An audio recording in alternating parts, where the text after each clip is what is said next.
¿Qué tal amigos? ¿Cómo están? Bienvenidos a su programa Verdades Divinas. Les saludamos el doctor Salvador Tomasini. Hola amigos. Y tenemos una invitada súper especial desde Colombia, Mati Torres. Bienvenida, Mati. Muchas gracias, doctora Alejandra. Gracias por estar aquí. Un honor estar aquí. Gracias, Mati, muchas gracias. Y su servidora, Alejandra López. Bueno, pues empezamos. Bueno, doctor, si todo está en acto, ¿Jesús sufre todo el tiempo la flagelación, la pasión y la crucifixión? Este es un término que nosotros no estamos muy acostumbrados, bueno, nada acostumbrados, porque se supone que es la obra de Dios que está en un eterno presente. Y ese eterno presente, o sea, Jesús lo compara o nos lo pone como el acto de conservación. O sea, cuando Él está conservando, o sea, es como si lo estuviera haciendo en ese momento. Por lo tanto, en ese movimiento podemos encontrarlo todo como si se estuviera haciendo, pero, por ejemplo, la humanidad de Cristo ya es gloriosa, ya no puede sufrir. Sin embargo, en ese acto único, que es la conservación de la pasión sufrida hace 2000 años, sigue en acto. ¿Se entendió? Nada, ¿verdad? Sí, se entendió. Sí. En ese momento, en el acto único, sí sigue sufriendo. Está haciéndose como si estuviéramos hace 2000 años. Pero en la actualidad, en el tiempo, en el presente, la humanidad de Jesús es gloriosa y ya no sufre. ¿Sí? Y es lo mismo que sucede en la Eucaristía. En la Eucaristía Jesús está continuando su pasión. Y entonces uno piensa que está sufriendo ahí adentro, que está, sufriendo los flagelos, los golpes, la corona de espinas. Y la respuesta es sí y no. Sí en este sentido, no en el sentido presente. ¿Sí? Es lo que tenemos, lo que podemos entender. Y tan es así que Jesús en una lectura dice que Él todos sus actos los tiene en un solo acto y siempre en acto de realizarse. Y dice, eso significa ser Dios. O sea, entenderlo nosotros sería como tratar o intentar entender a Dios. No. Podemos entrever un poco, pero entenderlo, no. Así que vamos a conformarnos con lo poco que nos dice de eso, ¿no? Qué bueno que lo aclara porque muchas personas están en la duda. Bueno, si el cuerpo de Jesús ya es glorioso y ya no puede sufrir, ¿cómo es posible que esté en acto su pasión y su crucifixión? Por eso resulta así paradójico, ¿no? La única vez que yo he encontrado, que recuerdo, es que dice que Él continúa, la divinidad continúa sus actos en eterno presente con el acto conservante. Entonces, ¿qué quiere decir? Que al estar conservando algo, no es que esté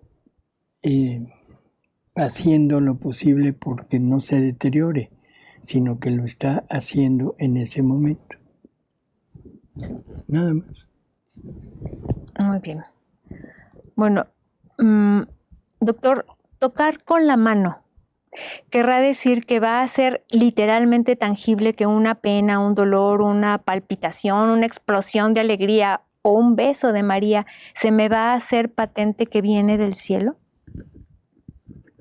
Bueno, hacerse patente. Vamos a entender que lo que debemos tocar con la mano es la firme convicción de que lo estamos haciendo. O sea, en el momento que yo camino, el momento que yo hablo y convivo con las personas, debo estar con la firme convicción de que lo estoy haciendo en la divina voluntad y que ese acto está dando correspondencia a la divinidad por todo lo que la humanidad no ha hecho. que mis actos se están difundiendo por todos y no solo en el tiempo actual, sino que se está difundiendo en el pasado y en el futuro a toda la familia humana.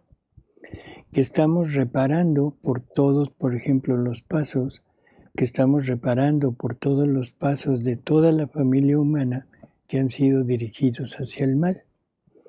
Y o al revés, o sea que estamos poniendo nuestro acto, le estamos poniendo el ingrediente divino a los pasos de todos los buenos y todos los santos. O sea, no es nada más reparar por lo malo, sino unirnos y completar lo bueno. Entonces es estar consciente de eso. Cuando Jesús dice tocarán con la mano, nosotros nos imaginamos algo más sensible.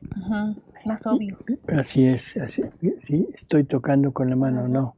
Sino estaremos totalmente convencidos de eso.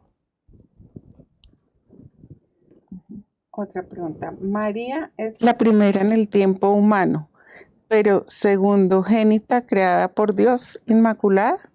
Así es. O sea, recordemos que la causa de todo, el primer ser creado es la humanidad de Jesús. Para tener a una humanidad, o sea, que es una naturaleza diferente de la divina, que es una humanidad creada, y que se va a incluir en una familia humana, debe tener una mamá. O sea, no pueden hacer así. Entonces, esa mamá es pensada al unísono con el hijo. Por eso se le puede llamar secundigénita. ¿Sí? O sea, la segunda pensada en la mente de Dios. Y lógico, la piensa con todos los atributos, con todos los dones que son necesarios para ser la madre de su hijo. Muy bien. Y hablando también de Mamita María, dice, doctor, ¿existió la posibilidad de que la Virgen María no aceptara la propuesta divina? O sea, la Virgen, con todo lo que le dieron, y sobre todo, a veces pensamos que al ser creada inmaculada, ya no tenía posibilidad de decir no. Y entonces, si eso hubiera sido así, María hubiera sido una esclava, que aunque ella lo dice aquí, la esclava del Señor, pero es una esclava voluntaria. De otra manera hubiera sido una esclava forzada, y no es así. Y aparte nos dicen que nadie es acepto a Dios sin una prueba. Entonces la Virgen habría sido la única que no hubiera tenido prueba.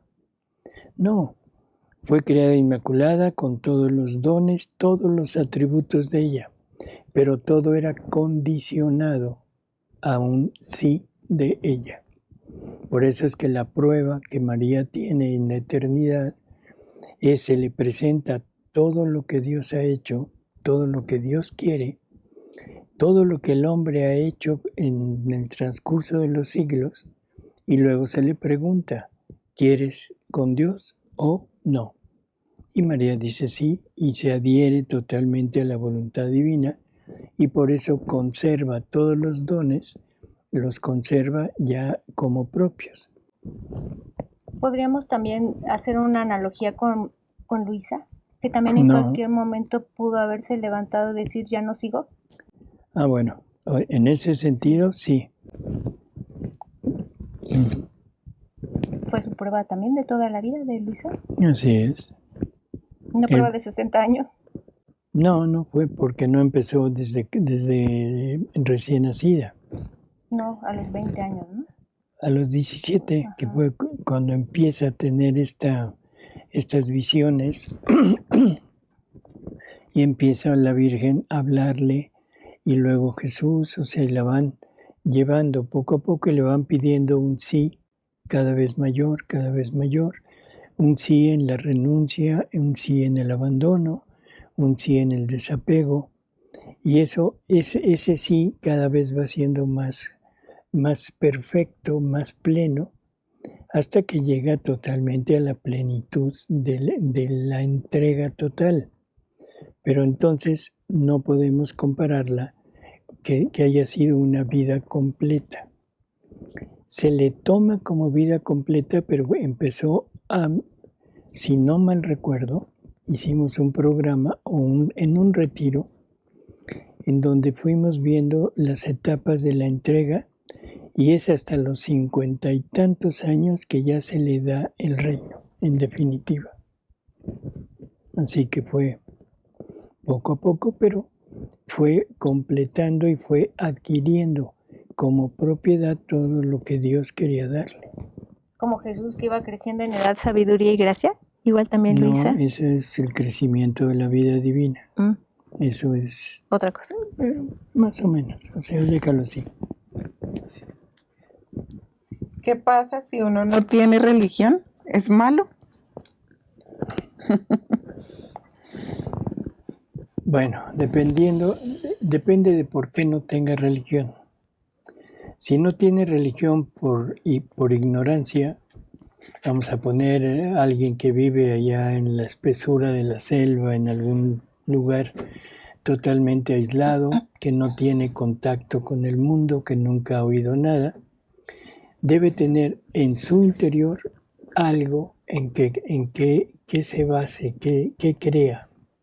Por eso es que se han creado tantas, no puedo decir herejías, porque no son herejías, porque es la persona o la tribu, o como le queramos llamar, que piensa en un ser superior. No importa si es un ser superior espiritual o un ser superior material, pero desconociendo al verdadero Dios, para ellos es un Dios, la rana, el sol, ¿sí? O sea, algo, y se inventan, porque esa es la palabra, se inventan dogmas, se inventan mandamientos, podríamos decir, sí, órdenes. Si lo siguen al pie de la letra, se salvan. Están ejerciendo virtudes que son fe, que son lealtad, en fin. No hay problema. Malo que conozcan ya la verdad y la rechacen. Ahí es malo. Pero no hay nadie que no haya tenido religión. Claro. Nos hemos formado dioses, incluso el Dios personal.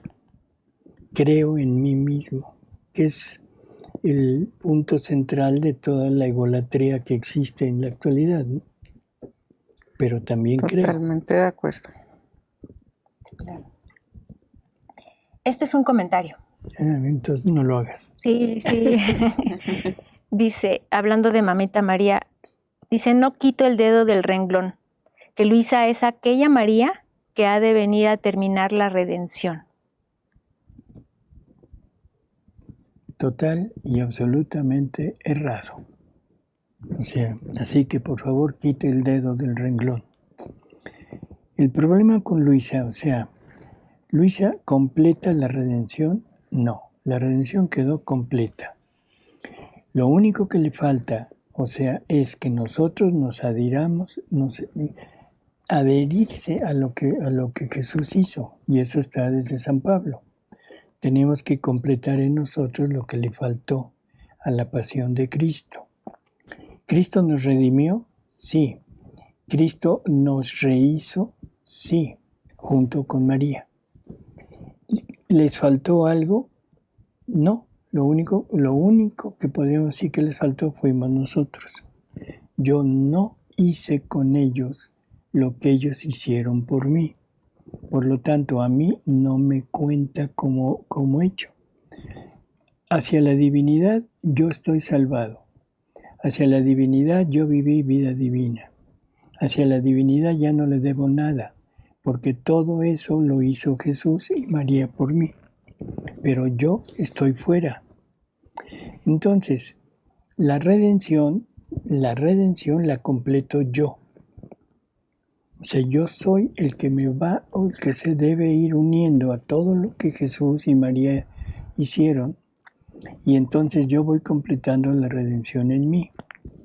Ahora, Luisa es en donde se pone el punto final de toda esa actividad de Jesús, que no solo es redimir, sino es rehacer al ser humano. Ahí lo pone, y entonces nosotros ahora ya tenemos algo más que hacer. Luisa lo hace por todos, sí, pero yo no puedo decir que me uno a Luisa. No puedo decir que yo voy a caminar el camino de Luisa. Perdón, me equivoqué. No, de Luisa. O sea, Jesús dice, el camino soy yo. Bueno, no, también ya me volví a equivocar. Jesús dice, yo soy el camino, la verdad y la vida. Cuando Él dice, yo soy el camino, quiere decir que nos pongamos en Él, que entremos en Él porque Él es el camino. No nos está diciendo, síganme por el camino, sino me está diciendo, yo soy el camino. Entonces me tengo que unir a Él. Luisa se unió a Jesús. Luisa entró en Jesús para seguir el camino de Jesús. Ahora nosotros, siguiendo el ejemplo de Luisa, nos unimos al anillo de unión de Luisa con Jesús. Pero no quiere decir que Luisa complete la redención, sino en Luisa Jesús pone lo que le faltó poner cuando vino hace 2000 años, ¿sí? Como cumplimiento de todo lo que Él hizo para que nosotros lo hagamos también. En el tiempo. En el tiempo. Pero entonces el que completa la redención y este rehacer es la propia persona. Si yo no lo hago, yo me pierdo, yo me condeno. ¿Qué pasó? ¿Le falló a Jesús? No, Jesús lo hizo completo. ¿Le falló a María? Tampoco. ¿Le falló a Luisa? No, le fallé yo. ¿Sí? Doctor, ¿por qué se dice accidente en la hostia? ¿Y yo qué voy a saber? No tengo la menor idea de por qué accidente. O sea, no sé, o sea, se puede poner como materia prima, se puede poner como accidente, se puede poner como queramos. El punto es una hostia, que es en donde Jesús va a poner su vida completa y listo. ¿Como vehículo? Como vehículo. Un vehículo. Ok. Aquí hay otro comentario. Dice, un niño no nace hecho hombre, toda criatura evoluciona.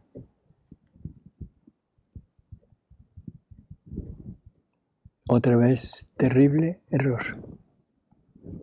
No un niño, un embrión, un feto, un niño es un ser humano, es un hombre o en género podría ser mujer, que en forma genérica decimos hombre al ser humano. Uh-huh. Es un ser humano, en evolución estoy de acuerdo, pero es un ser humano.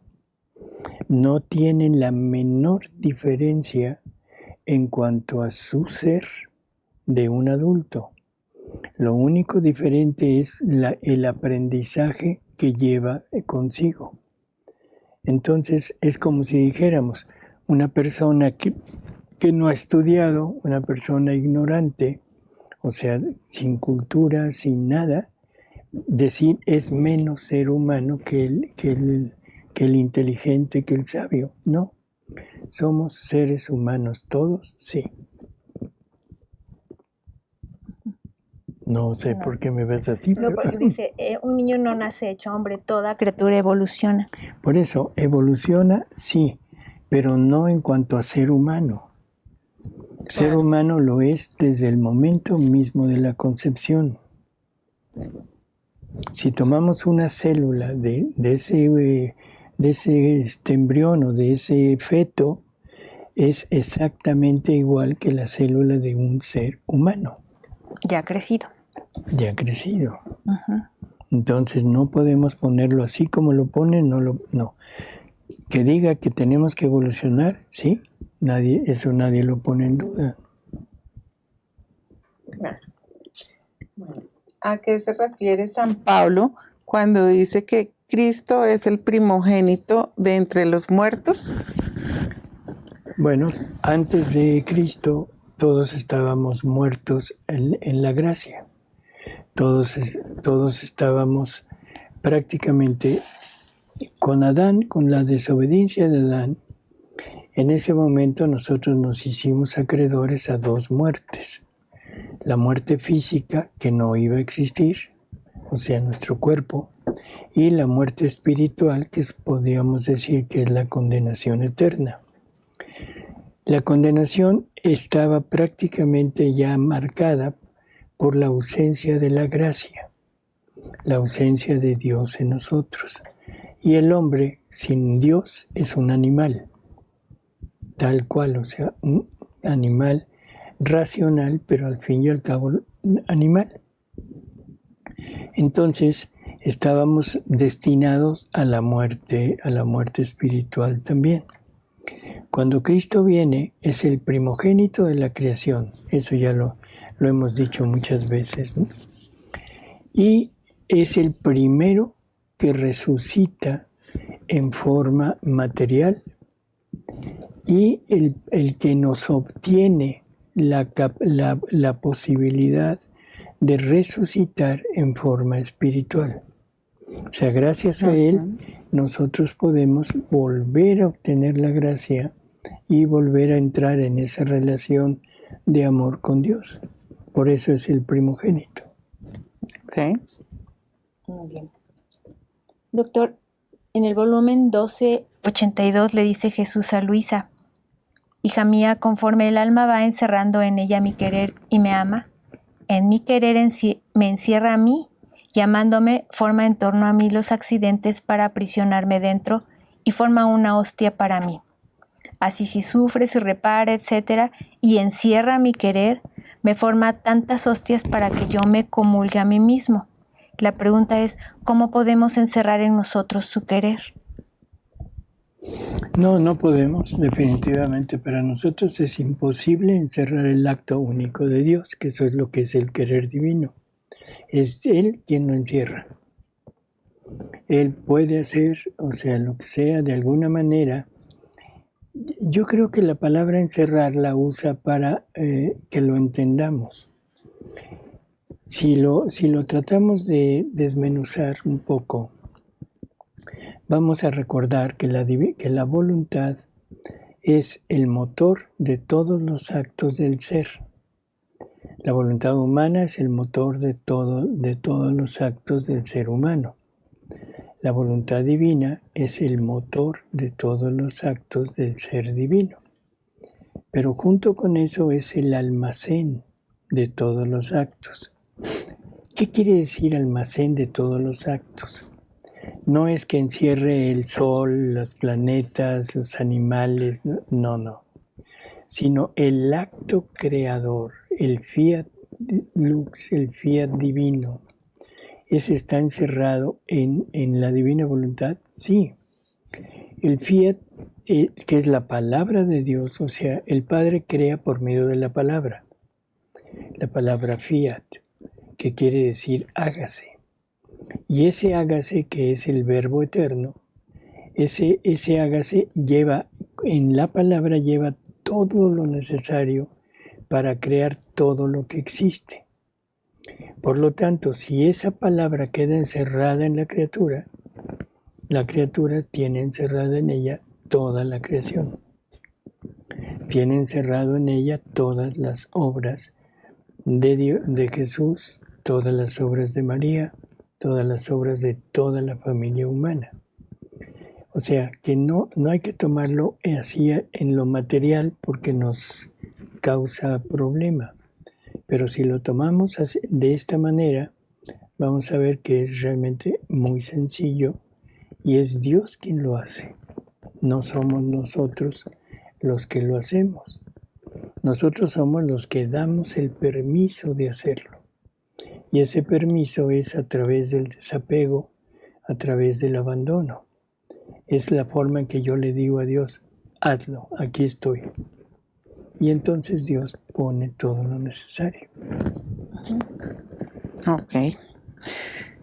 ¿La voluntad sería el movimiento de la intención?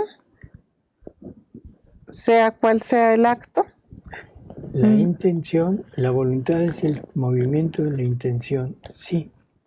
Jesús dice que la intención es el llamado que la voluntad humana le hace a la voluntad divina para unirse al acto de ella. O sea que Sí.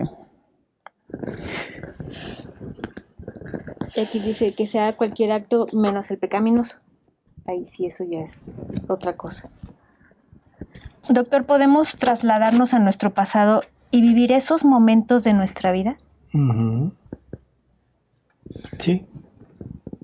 ¿Ya? Pero tengo una pregunta. ¿Para qué quisiéramos trasladarnos al pasado y vivir Esos momentos. Sí.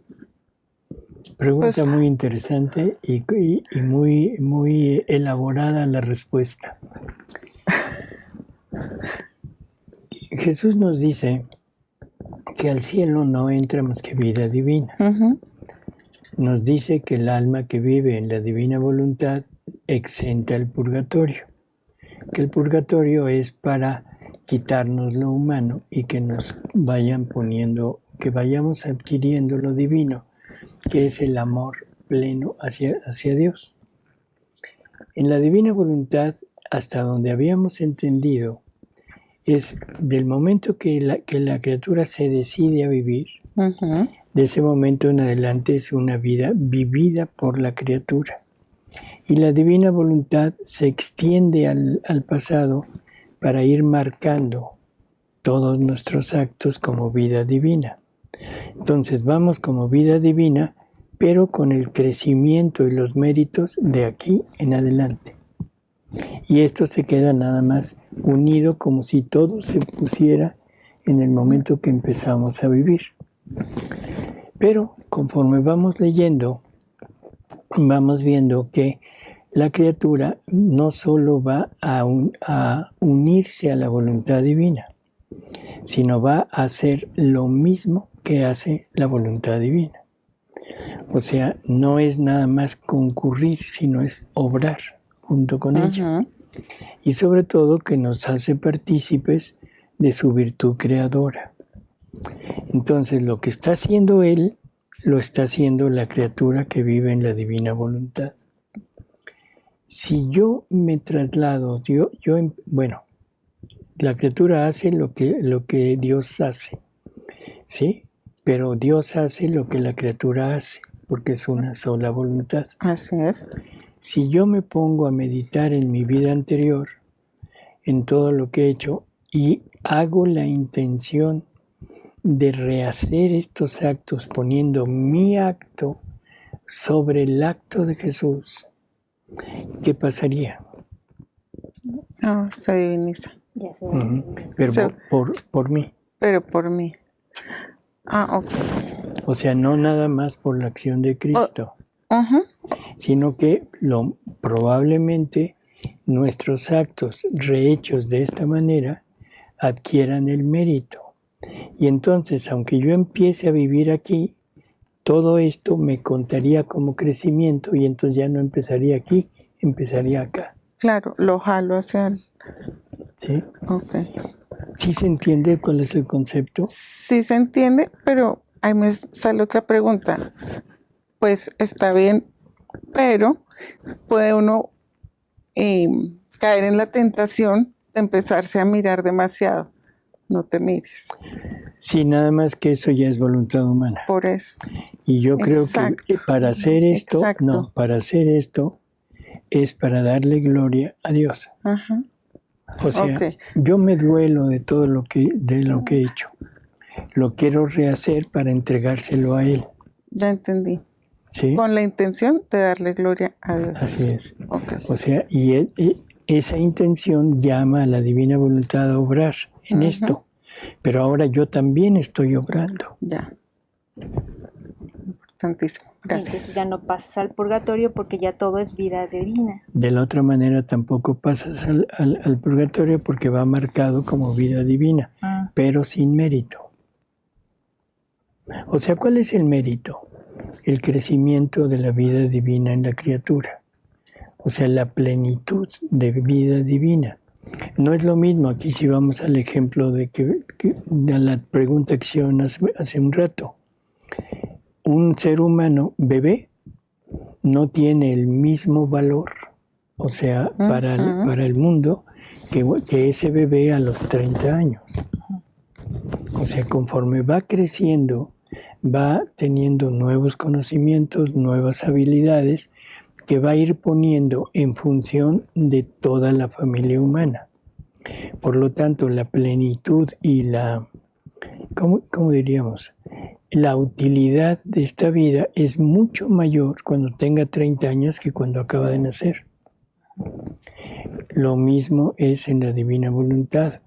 O sea, la vida divina en la criatura se va a ir haciendo cada vez más plena en la medida que vamos adquiriendo actos, porque eso nos va dando conocimiento y nos va dando mayor, como diríamos, utilidad, entre comillas, hacia toda la familia humana y hacia Dios. ¿Sí? Bien. Aquí hay otra pregunta parecida. Entonces ya no la cagas. Pero ya se me perdió. ¿Ya se te perdió? Sí. Entonces, una persona que vive en la divina voluntad puede concurrir en el acto en que fue creada ella misma. Teóricamente sí. O sea, si podemos concurrir en todos los actos, o sea, pasados, de estar desde Adán hasta el último de los hombres, bueno, en el intermedio estamos nosotros. Entonces, ¿puedo concurrir en el momento que fui concebido? Sí.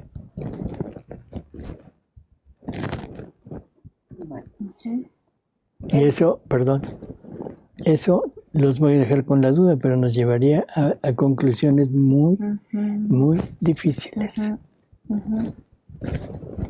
Nada más, se los dejo como duda, a ver si lo meditan, a ver qué locuras se les ocurren. Está bien. ¿El sufrimiento espiritual de Jesús lo sienten los que viven en la divina voluntad? Debemos sentirlo. Claro, porque es intercambio de vida. Así es. ¿Y cuál sería ese sufrimiento? ¿Cómo El es? movimiento de Sí, la o voluntad. sea, a la hora que tú ves un pecado, te dolerías igual que él. A la hora que escuchas una blasfemia, algo que ofende, algo que pone en duda, algo que niega, estarías sintiendo, o sea, el sufrimiento de él. ¿Sí? Sí. De hecho, uno entra y hay momentos en que uno ve cosas que uno ya no se duele por uno mismo, pero como ha crecido el amor hacia Jesús y a la divina voluntad, empieza uno a sentir dolor por él. Pero también es participación del dolor, o sea, uno siente el dolor como propio. Cuando el dolor es propio, por ejemplo, el dolor con un familiar. Lo siente como propio, pero es de Jesús. Sí, por eso, pero hay sufrimientos que se presentan por situaciones muy cercanas, un familiar en malos pasos, un familiar totalmente fuera de lo que nosotros quisiéramos. En ese momento, o sea, sí estaríamos sintiendo dolor personal, pero ese dolor personal lo debo unir al dolor de Jesús. Claro. O sea, no quedármelo como mío. Exacto. Sino pasárselo a él, unirlo con el de él y al mismo tiempo dolerme por lo que estoy viendo. No necesariamente por el familiar, sino por el dolor de Jesús. Clarísimo. Gracias. En varias ocasiones cuando usted está comentando lecturas del libro de cielo, a veces dice, aquí en este párrafo está hablando el Verbo Eterno. En otras ocasiones dice, aquí en esta lectura es Jesús quien está hablando. Mi pregunta es, ¿Jesús es una sola cosa con el Verbo Eterno, o sea, la unión hipostática? Entonces lo que habla Jesús es lo mismo que el Verbo Eterno quiere que sea dicho. Y Jesús lo que hace es que concurre con la voluntad divina, ¿no?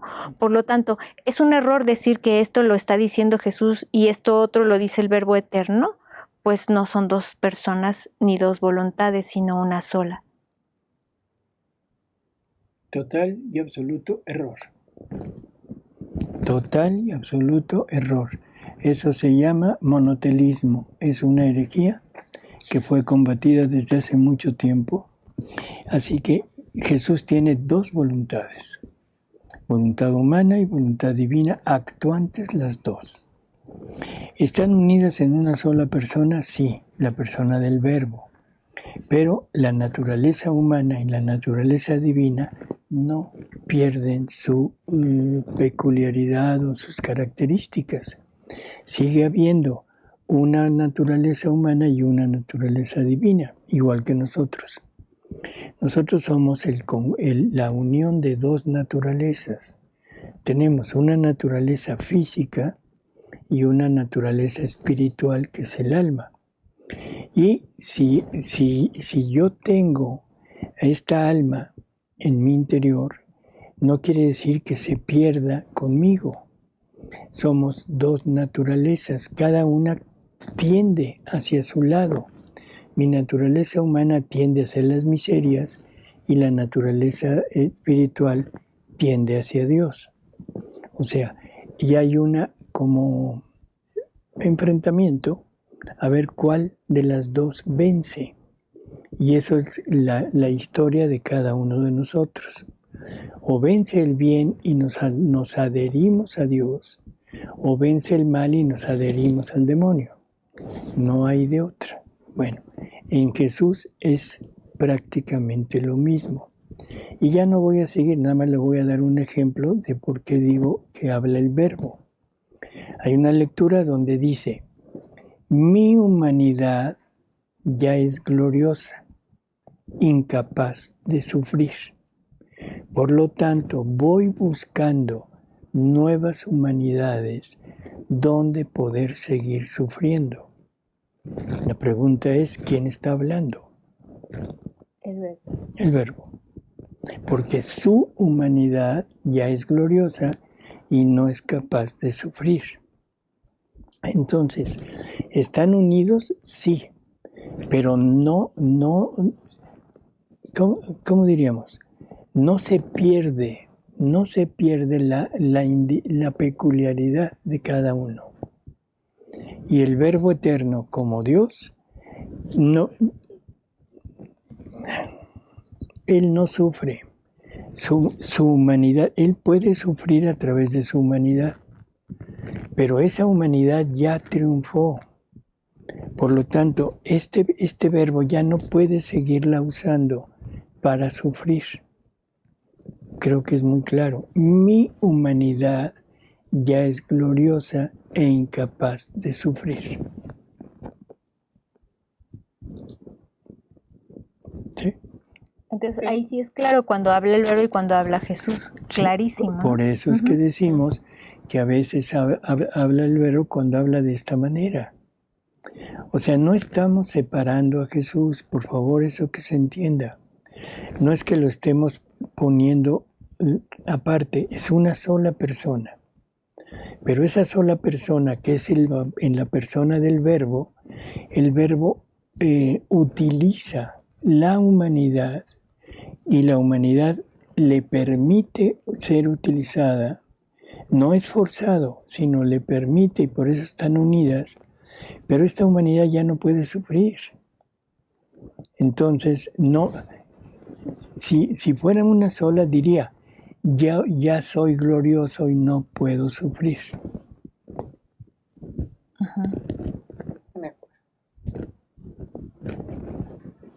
Bueno, aquí nos mandan otra pregunta. Doctor, ¿qué caso tiene profundizar solo acerca de la naturaleza humana de Jesús? Siempre he comprendido que su naturaleza humana fue para transmitir la naturaleza divina, ¿no? No entendí. Bueno, nos están preguntando que cuál es el caso de profundizar solo en la naturaleza humana de Jesús. ¿Y quién ha dicho que hay que profundizar en la naturaleza humana solamente?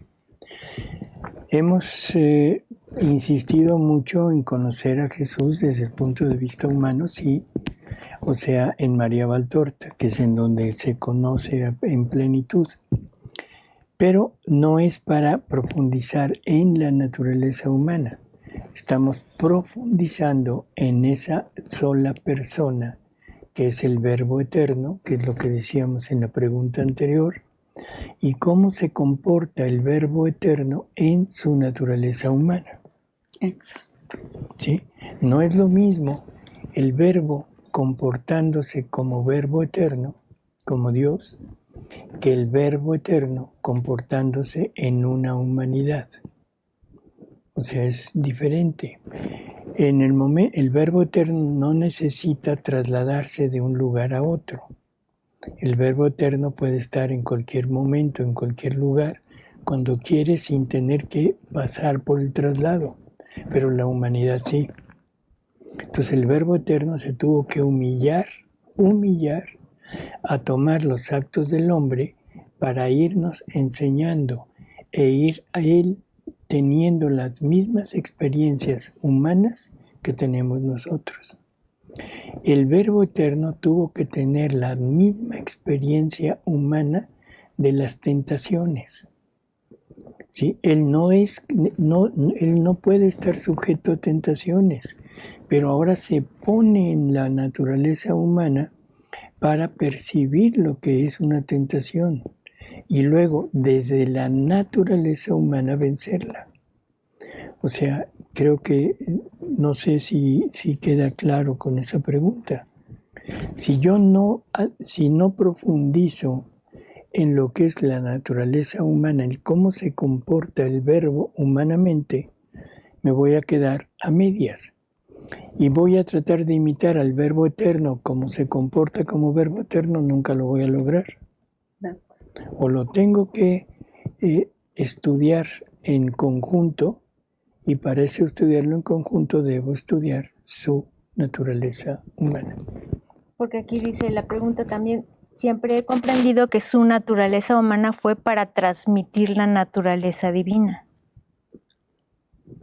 ¿O será para manifestarla o para hacerla conocer? Para manifestarla probablemente, ¿no? Bueno, ya terminamos, doctor. Bueno, estuvieron interesantes Muy las interesantes. preguntas. Pues amigos, muchísimas gracias por haber estado con nosotros. Les agradecemos y sobre todo le agradecemos a nuestra invitada. Sí. Y esperemos que próximamente la podamos tener de nuevo con nosotros. Y también a Alejandra. Gracias, doctor. Qué lindo, gracias. También a usted, gracias.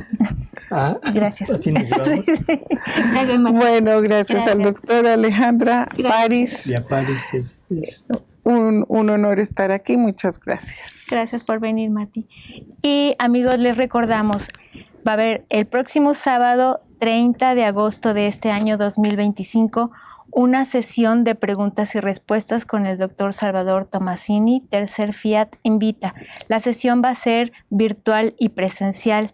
La manera virtual va a ser por medio del chat en vivo, porque ese día sábado a las 11 de la mañana se va a transmitir un programa especial de Tercer Fiat. Entonces ahí por medio del chat ustedes pueden enviar las preguntas que tengan sobre Divina Voluntad, por favor. Y la manera presencial es en ese mismo información que ahorita se está mostrando. Hay un teléfono de celular para que por medio de un mensaje de WhatsApp ustedes se anoten si van a ustedes asistir a ese evento. Sábado 30 de agosto de 2025. Ahí tienen los datos. Y también les recordamos que va a haber un retiro en Perú, en Arequipa, los días 26, 27 y 28 de septiembre de este mismo año 2025. Y también ahí en pantalla están los datos para que se vayan apuntando. Les damos las gracias a quienes nos escribieron desde Costa Rica, Colombia, Argentina, Uruguay, Londres, Chile, El Salvador, San Luis Potosí, Venezuela, Tlaxcala, Brasil, Paraguay, Jalisco, Monterrey, Puerto Rico, Texas, Guanajuato, Perú y Portugal. Gracias amigos, hasta la próxima. Luego.